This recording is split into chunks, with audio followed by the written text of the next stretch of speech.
part of our DNA as a cooperative that we have a social and an economic mission. It is how we're made up. It's not that we have an economic mission and then we report on what we do in the annual report around social good. It is actually why we exist. Our members are our users, our owners, our beneficiaries, and the community in which we operate. Cooperatives care for the community in which they operate, and so it's really part of what makes up CBH and why we've been around for so long.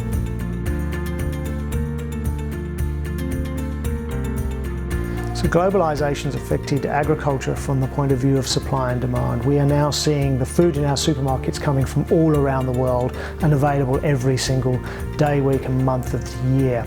So the seasonality's gone because of the ability to move food around the world. And that is critical for us. There's a real opportunity there. We are seeing consumers in China wanting to source better quality food, but from a known provenance, a known origin that they trust.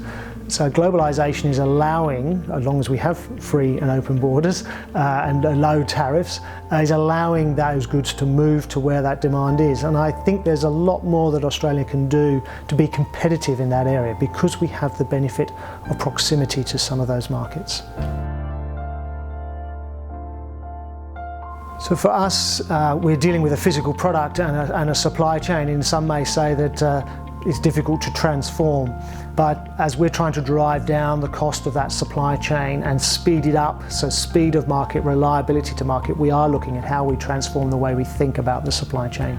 We recently did an enormous project to look at supply chain optimization and using complex artificial intelligence and software and programming to map the best way the supply chain could model that we ourselves could never ever have processed or thought of using every mental skill we have. That challenged us. It said there is a better way to do it that we hadn't thought of.